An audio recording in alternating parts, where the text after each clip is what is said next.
sits serenely, the queen of bridges, elegantly spanning a mile of turbulent water. But its birth was a fiery mix of high-minded idealism and individual arrogance, a collision of dedicated workers and desperate outsiders, all tied by an exceptional community spirit.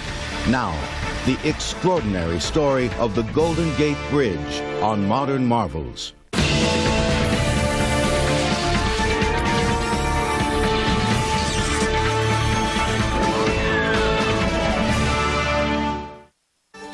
In 1848, gold was discovered at Sutter's Mill, a lonely outpost in the hills northeast of San Francisco. Here was the long-sought American dream, a boisterous blend of good luck, hard work, and eccentric charm. Within 2 years, San Francisco's population soared over 7,000%. As gold fever attracted legions of fortune hunters with nothing to lose. With unrestricted wealth came all the pleasures of the flesh. Drinking, gambling, opium, and prostitution helped give San Francisco's waterfront, the Barbary Coast, a reputation for hedonistic abandon. Early motion pictures reveled in the lascivious lifestyle of the city by the bay. Eventually, the boom went bust, but San Francisco had already been branded a modern city of Sodom by the rest of a puritanical America. There even seemed to be a suggestion of divine retribution when the earthquake in 1906 caused destruction of biblical proportions.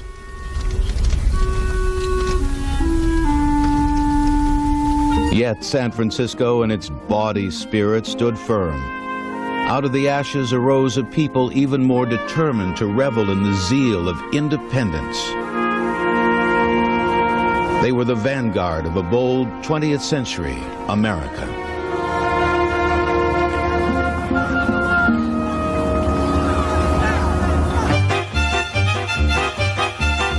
In an ironic twist, mass production in the early 1900s made independence accessible for millions. Inexpensive automobiles allowed the common man the means to chart his own course. The concept was all American, and the rebellious social pioneers of San Francisco were quick to embrace the freedom of mobility. They were particularly fond of weekend jaunts out of the city congestion. Some of the largest traffic jams of the 20th century occurred in 1919, when 123,000 weekend drivers converged on ferry boats which connected San Francisco to Sausalito, north of the bay, and within 9 hours that congestion grew to over 2 million cars and caused 18-hour delays to board the ferries.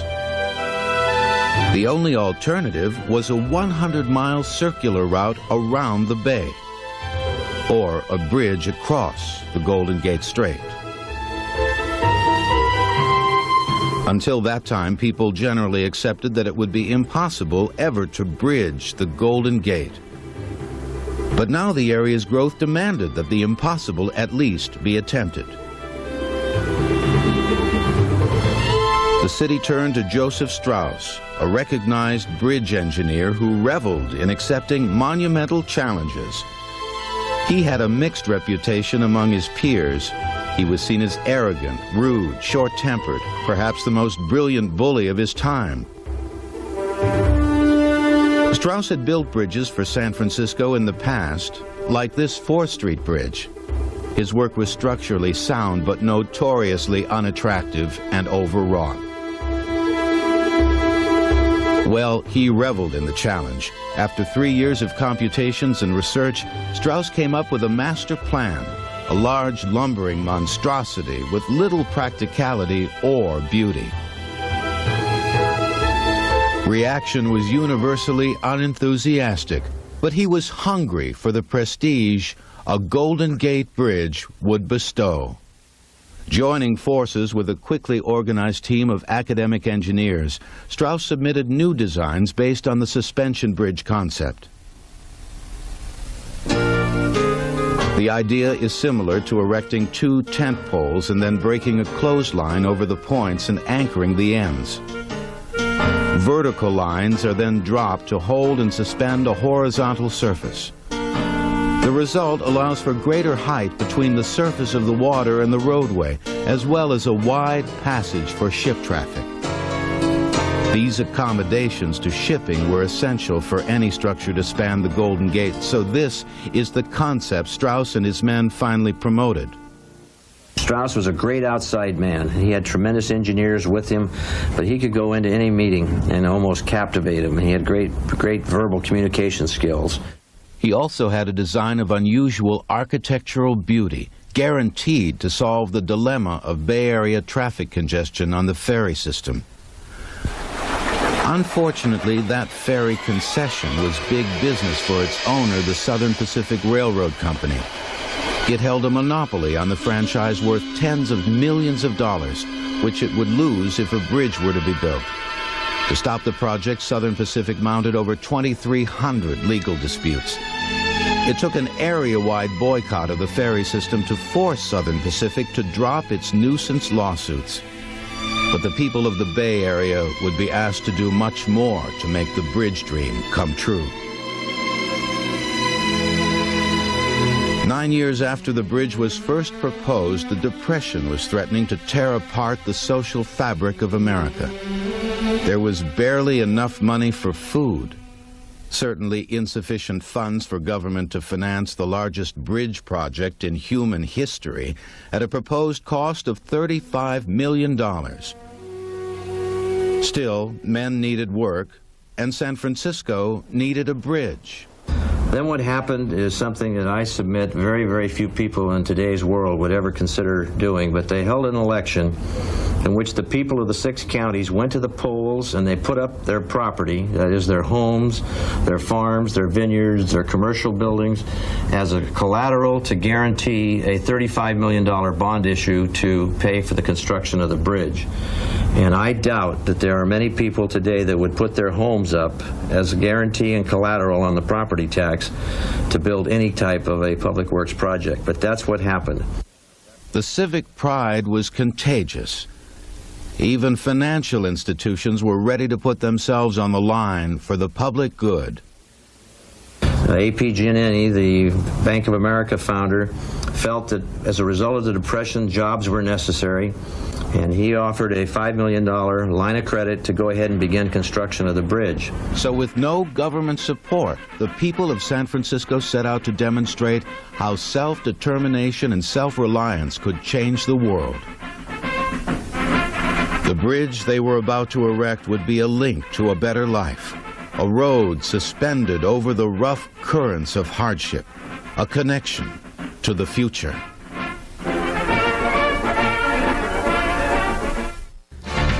The cement needed for the piers and anchorages for the Golden Gate Bridge would be enough to build a 5-foot sidewalk from New York to San Francisco. The Golden Gate Bridge will continue in a moment on Modern Marvels.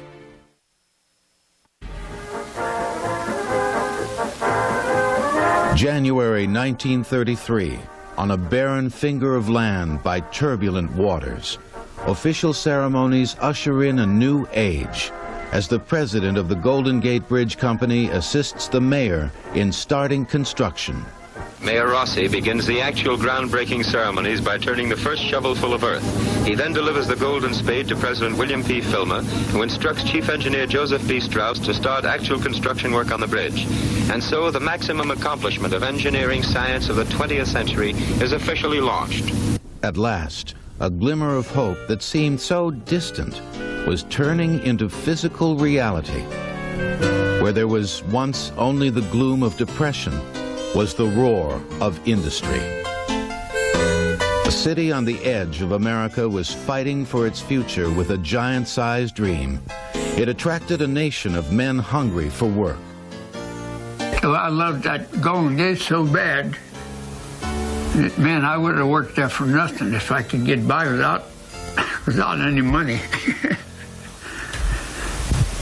I loved it. I knew it was going to be a great bridge. The public loved it too, and Joseph Strauss, with his theatrical style, was ready to give the public what it wanted. Specially prepared public relations films were distributed to movie houses around the Bay Area to keep interest in the bridge at a fever pitch with the latest news from the work site. Great Golden Gate Bridge is to span the turbulent mile-wide waters at the entrance to San Francisco Bay. The main span of this bridge is 4,200 feet, which is 700 feet longer than that of the George Washington Bridge over the Hudson River at New York. Just to the rear of old Fort Scott, built 80 years ago with bricks brought around the horn, are the two anchorage blocks, 64,000 tons of steel and concrete, one for each of the two main suspension cables. Running out 1,100 feet into the Golden Gate from the fort is the contractor's working trestle, ending at the South or San Francisco Pier location. The construction of this pier, practically in the open sea, represents one of the most difficult foundation jobs ever attempted. The pier will support one of the two 746-foot steel towers. It was necessary to build the South Tower offshore, but working so far into the open waters of the gate made the trestle a sitting target for disaster. Twice it was sliced in two. Once by a cargo ship lost in heavy fog. Another time by the sheer force of the raging Pacific Current, washing 2 million cubic feet of water past the site every second. The twin disasters cost over 10 months of hard labor to repair. In building this San Francisco pier, it was first necessary to excavate down into the rock to a depth of over 100 feet below the surface of the Golden Gate and over an area of more than an acre. This was done by the pilot bomb method. Small pilot bombs were inserted in the guide tube, carefully located over the spot desired. They were then dropped through this guide tube and fired. Chief Diver Chris Hansen goes down to inspect the bomb location and bring up the firing wires. Just said there are lovely mermaids down there, which explains his hurry. When all is clear, the bombs are fired electrically, producing a similar surface effect to that of a depth bomb seeking an enemy submarine. The explosion is the dinner bell for the seagulls, who immediately swarm in to feast on the stunned fish. After a series of these big bombs have been fired, the rock has been loosened sufficiently so the dredger can go to work. From time to time, the management of this theater will present pictures showing the progress being made in building the Golden Gate Bridge. The strenuous hand labor required to build the bridge was far less glamorous than Strauss's PR film suggested. The site was often a deafening cacophony of men and machines. As the elements conspired against the rising of the South Tower, the work on the North Tower proceeded at a record pace. Unlike its waterlogged twin, the North Tower was erected on the solid ground of the Marin County shore. The job demanded split-second timing of material delivery on an unheard-of scale. Mountains of sand, cement, and gravel were floated to the construction site in a non-stop armada of barges, then offloaded into enormous concrete mixing facilities built exclusively for the bridge project. The first challenge was to construct the enormous anchorages to which the bridge's suspension cables would be grounded. 4 anchorages, each weighing 240 million pounds, equivalent to 17,000 adult elephants, had to be formed at the site. Mixed concrete was pumped directly to the locations through movable chutes where men could pack and vibrate the thick sludge to remove air pockets in the 12-foot thick blocks laced with steel reinforcing rods. The work was brutal and relentless, because once the pouring had begun, work could not stop or the materials would set improperly. Every hour, 120 cubic yards of concrete was pumped into a twisted maze of reinforcing steel. 3 shifts every 24 hours under searing sun by day and the crackling glare of floodlights by night. Still, all this work was just preparation for the big job ahead. On the other side of the American continent, the belching infernos of Pennsylvania's steel belt were forging the body of the bridge. It would soon become a framework for the future.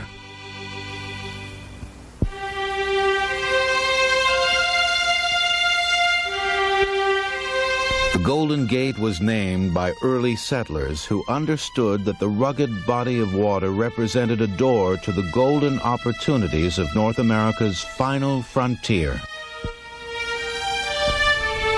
With the Golden Gate Bridge, workers came to collect on the pioneering promise. When construction began in earnest, every man on the job had reached a consensus. The work to be done demanded extraordinary safety considerations, demands which could only be met with the strength of a union. The result was a number of firsts in construction, including the first mandatory use of hard hats and the issuing of safety belts which the men would use to lash themselves to the swaying steel towers. And in contrast to typical job conditions in Depression-era America, the men demanded an end to the shape-up system of hiring in which job bosses would point and pick workers from a pack of hungry men, like choosing so many vegetables from a grocery shelf.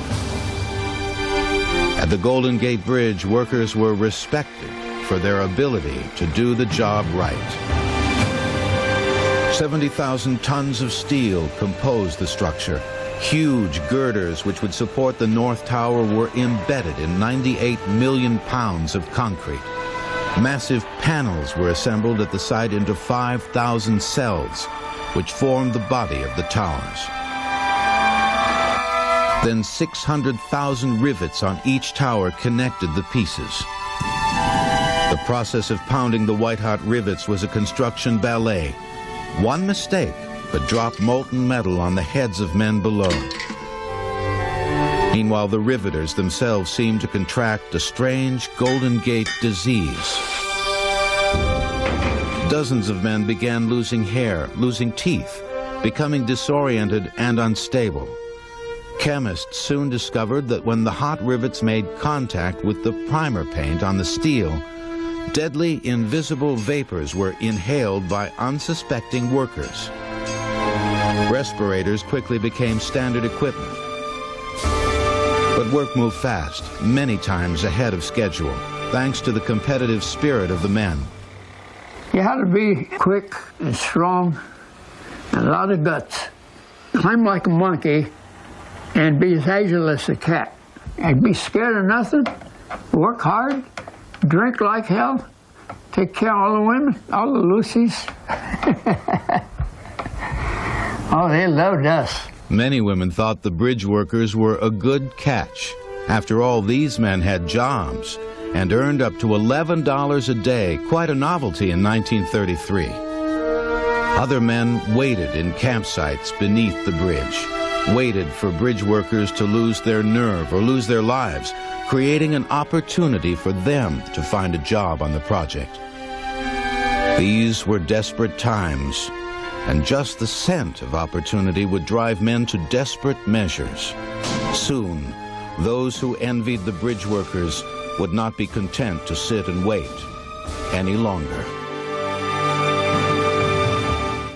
To counteract dizziness, construction medics gave the high steel workers and men with hangovers sauerkraut juice. Golden Gate Bridge will continue in a moment on Modern Marvels. On either side of the Golden Gate, twin towers were reaching staggering heights. Their emerging grandeur was a bitter counterpoint for many men out of work, out of hope. I'd say there was 100 to 150 men down below the tower waiting for us to fall off or quit so they could get our job. And they stay there until quitting time, then they go.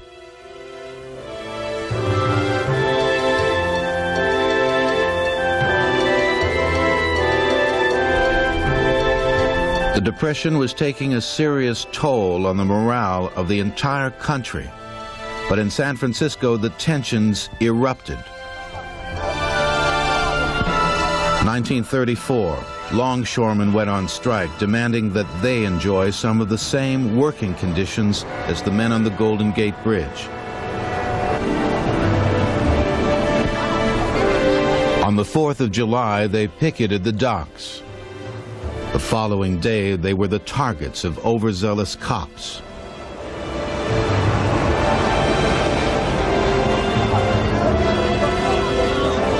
battle was rocks against rifles. When the smoke cleared, 2 workers lay dead in the street. Mayor Rossi decided to take a hard line against the strikers, raising the stakes in an ill-advised move against desperate, hungry men with little to lose. San Francisco has come triumphantly through great disasters. As in the past, we will emerge from the present calamity at no distant date.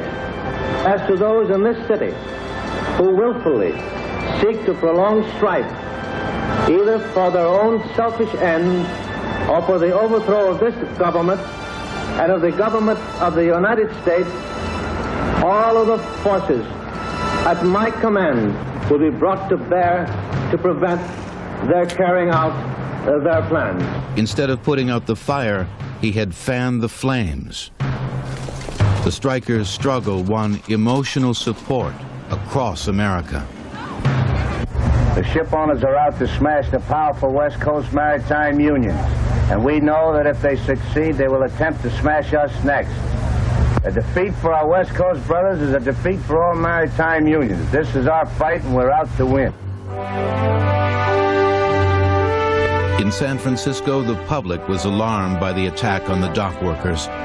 In an unprecedented show of solidarity, the city went on a general strike. For 10 long, hot days, all work stopped in San Francisco. From elevator operators to restaurant workers to office personnel to the men who were hanging steel on the Golden Gate Bridge. I have ordered the National Guard of California to move into San Francisco strike area to safeguard life, to protect state property, and to preserve order. There will be no turning back from the position I have taken in this matter. San Francisco had reached a critical stage. Food was in short supply because drivers refused to enter the city. Heavy weapons were called out and aimed at civilians. Finally, the pressure became too great. Management agreed to union negotiations and the strike ended without further bloodshed. But the defiance exhibited in San Francisco resonated in repression across the United States. The anger which escalated during the strike confrontations was in sharp contrast with the attitude of solidarity on the bridge project. And this contrast seemed to fuel an unresolved class struggle America would endure for decades. Yet from the soaring heights of the Golden Gate Bridge, the wail of the Depression was just a whisper on the wind.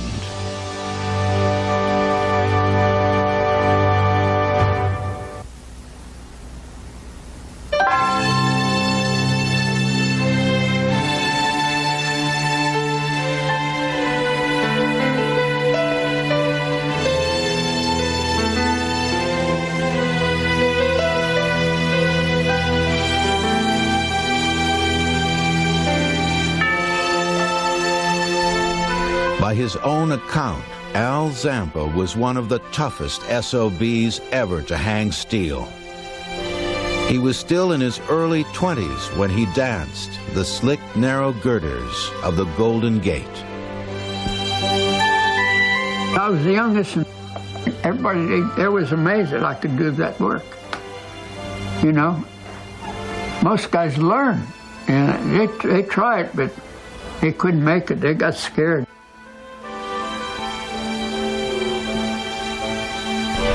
Like all men who work in the skies, Zampa understood that the possibility of sudden death was part of the job. In a single instant, a careless slip could send a man hurtling to his doom, slamming his body against the surface of the water below with the impact of 15,000 pounds per square inch, a force equal to a car hitting a brick wall at 80 miles an hour.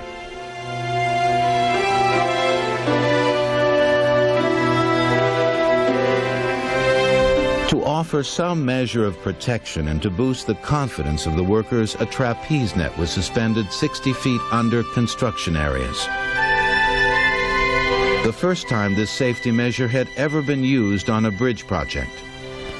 We never had a net before. It's the first time we used a net. It was just like night and day. I mean, guys would dance around for long. If they catch them, they'd fire, you know. We'd jump from one beam to the other. I worked up in the steel and didn't realize many times I wasn't even up there. That's how relaxed I was.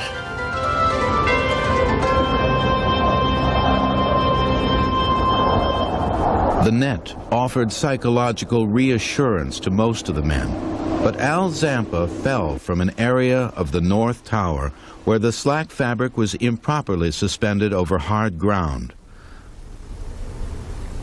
So the protection did not match its promise.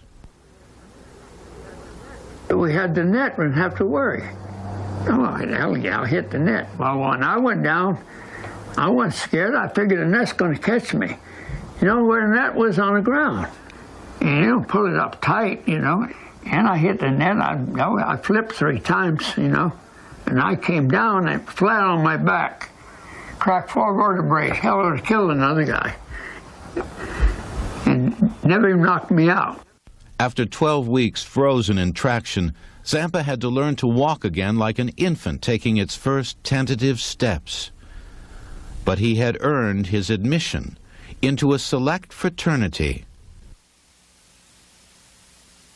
8 of us already went in the net.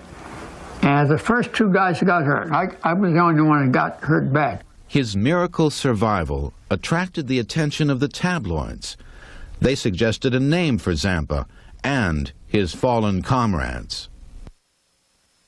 Well, I'd say halfway to hell club and back. I said, oh no, halfway to hell.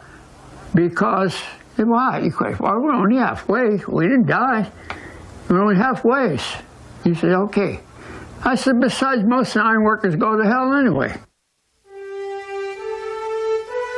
The guys told me, oh, hell, you lost your nerve. You'll never make it no more. Ah, it's baloney.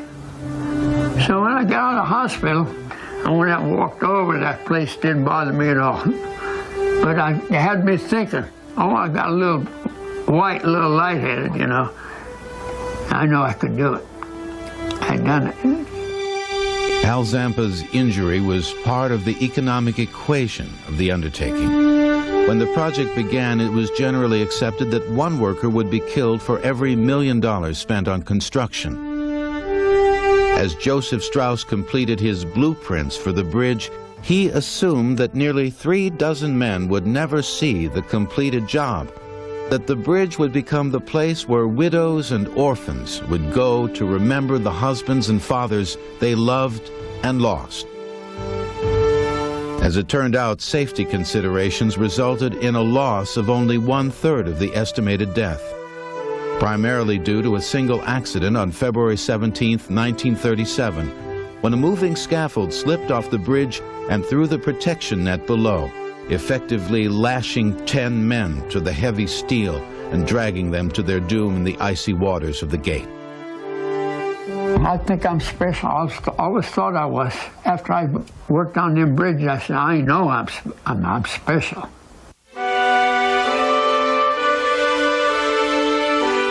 A dedicated team of engineers designed the Golden Gate Bridge. Tens of thousands of ordinary people put up their homes to finance the project. But Al Zampa knows who really owns the structure. The men whose blood, sweat, and tears were the glue that bonded those girders together. You got fingerprints all over the steel. That's from hanging on. Not one hand for the company and one for you. You use both hands for yourself. To support the massive weight of the Golden Gate Bridge, more than 80,000 miles of steel cable would be forged to the width of a pencil.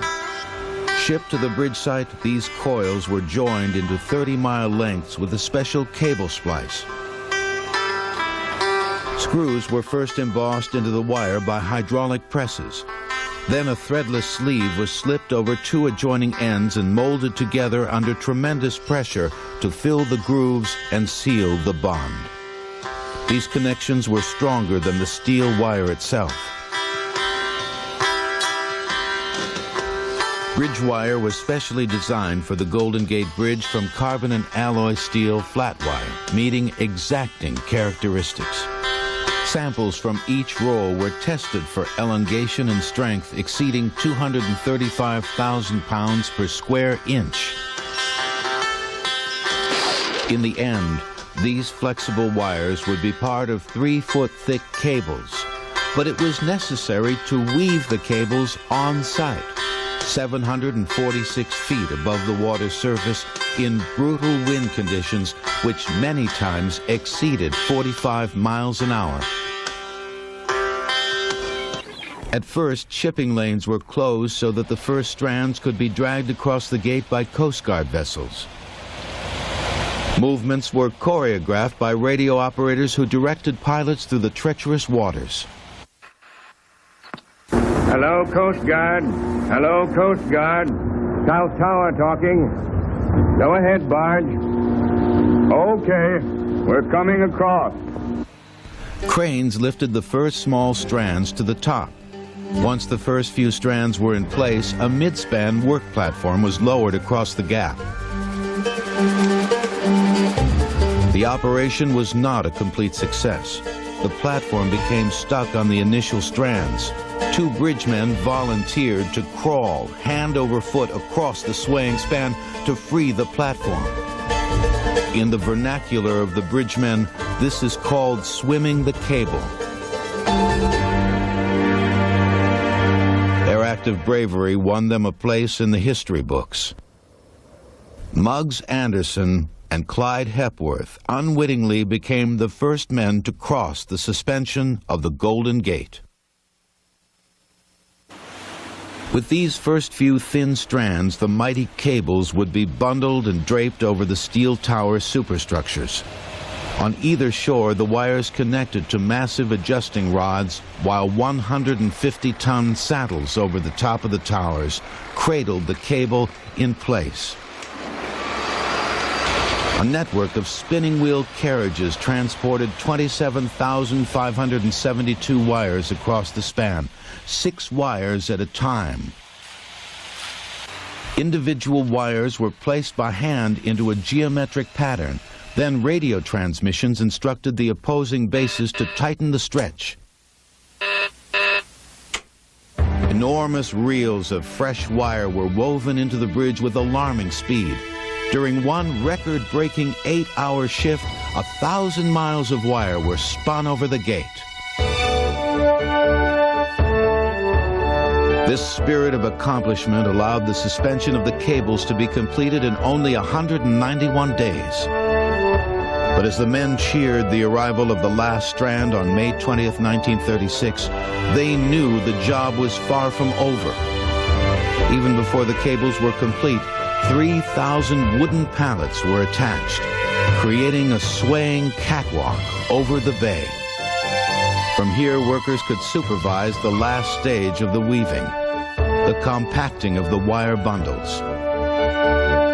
First by hand, then with the help of hydraulic machinery, the thousands of wires were bonded together, then wrapped in a tight cocoon of steel thread.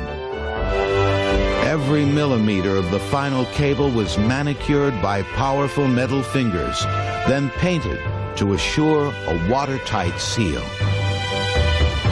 The result was twin cables exactly 3 feet in diameter. From these, the roadway would be suspended from vertical cables, then being manufactured nearly 3,000 miles to the east. Yet at this incomplete stage, the concept of how a suspension bridge performs its task becomes most evident. From the delicate arch of steel would drop the suspension cables, each created to precise specifications for its placement. The suspenders dropped to attach a level stretch of steel trusses and roadway panels along horizontal beams, 25 feet apart, 90 feet long, 8.5 feet deep. Bridgemen rode the enormous steel supports into position as the 1.5-mile track blossomed over the bay. Twisted webs of steel rods were laid across the width of the bridge, welded together, bathed in tons of concrete, delivered by narrow-gauge locomotives. Giant leveling machines ground the surface to a seamless ribbon of roadway, while painters marked the lanes where traffic would soon flow. As a last touch of cosmetic waterproofing, painters covered the cables with International Orange, the official color of the bridge as dictated by Joseph Strauss himself. Many of the men who worked their way down the length of the cables brought along their lunch for one last leisurely meal atop the bridge. From their perspective over the bay, they could see more than the Golden Gate's gleaming towers of progress or the city of San Francisco glimmering in the distance. From here, they could see a piece of the future. From here, it was the promise of prosperity. From this height, the problems and passions of the world seemed part of one grand, glorious design. And they were the master builders.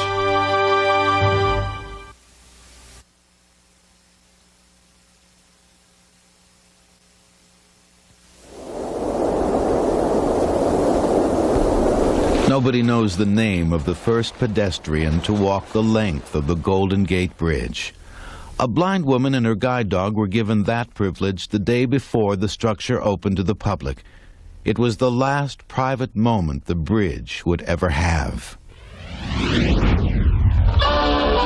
The following day, May 27, 1937, just over 4 years since the beginning of construction, the span was overrun by hundreds of thousands of enthusiastic citizens anxious for a first look at their big investment.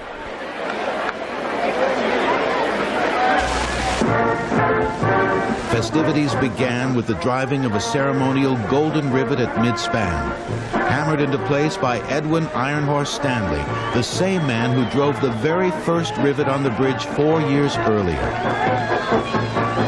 Then the multitudes clamored to make themselves part of history. One man crossed the span on stilts. One woman walked the entire distance sticking out her tongue. This person was determined to wear the first wooden hat to traverse the bridge.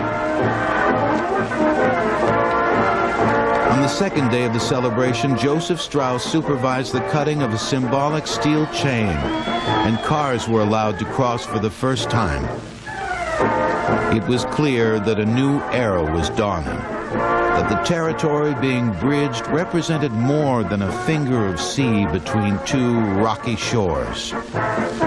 It was a triumphant demonstration of people's will, redefining the world, molding a defiant nature to serve people's dreams.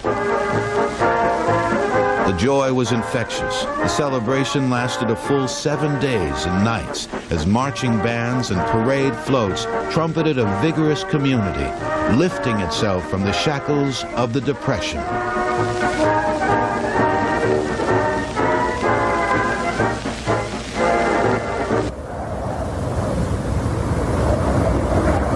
Over 1.25 billion cars have crossed the span since its opening in 1937, paying nearly $75,000 each day in tolls.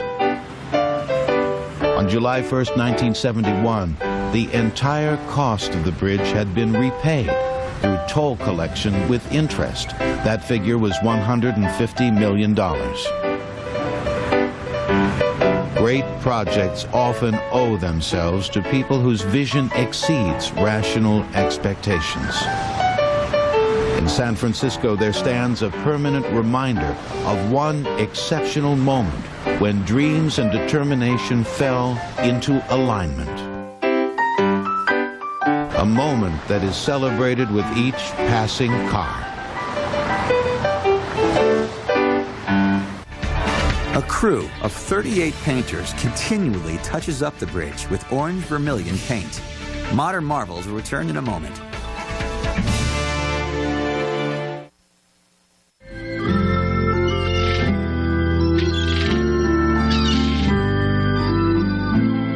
San Francisco is a chemistry of color and climate, a sparkling mirage of white and blue and gold kissed by the crisp breath of the Pacific. Magical spirits hover in the wind over these waters. Yet for the men who maintain the Golden Gate Bridge, the beauty of the bay is tempered by harsh elements that continually punish the lofty steel towers. At this dizzying height, the lives of the people depend on a steady hand and a calm demeanor. Although there was an elevator for workers inside the towers, it is only the size of a phone booth, and they still have to climb the cables in the brisk Pacific gales. All the workers, even the iron workers or anybody good, you have to, for safety reasons, you can't go out with a chip on your shoulder, and you have to be very careful at all times. It only takes one slip and you're in the water. You know, you look down there and you say, I'd hate to hit it. Tragically, the lure of leaping has proven irresistible for more than 800 people. The first person I ever saw jumping was a lady, and I didn't know, and I said, there, you can't do that. She went over the side and jumped. They were all laughing at me at what I had said there, but she just, the way it is, that the one that will jump, and the one that's going to be saved will be saved. Today, the bridge is a cherished member of the community, and the half-century celebration of its opening mirrored the same enthusiasm seen when it first opened to the public.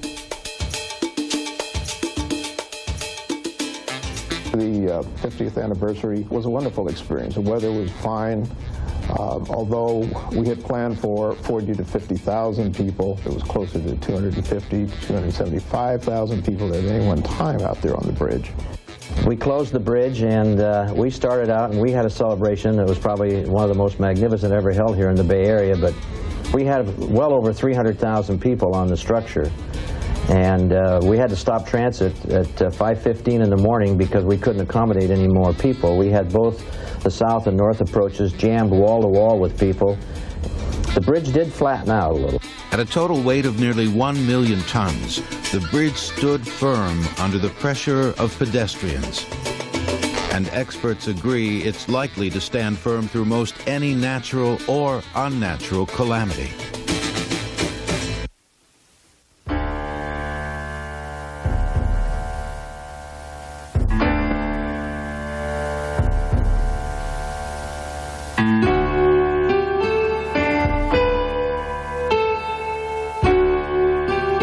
Few bridges ever match the yawning expanse of the Golden Gate. Certainly no other structure matches the simple, elegant design of the spectacular suspension.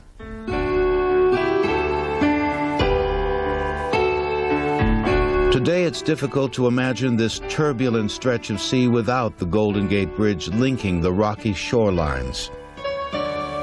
The towering deco facades announce the technical triumph of people. But the significance of the bridge transcends the cost of materials, the challenge of the elements, even the half-century of service managing traffic in the Bay Area. The Golden Gate Bridge, more than anything else, is a tribute to the concept of community. The willingness of people to make sacrifices for each other, to build links between people, to promote partnership as a lofty path to brave new worlds. In the end, the Golden Gate Bridge offers an emotional resonance. It reminds us that common values articulated in uncommon effort allow the work of people to almost rival the exaltation of angels.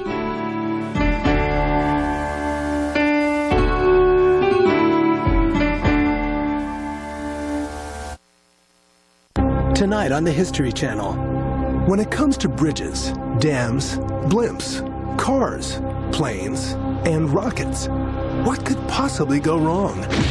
Learn the grim truth about the technological era on engineering disasters tonight at 8 on the History Channel.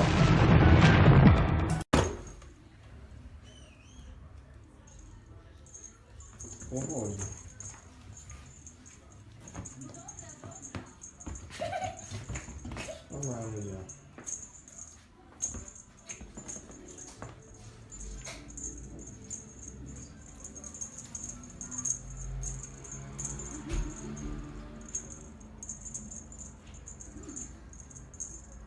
Nie, to już nie fajnie tak było, machanie przy niczym. Cieszę, dobra.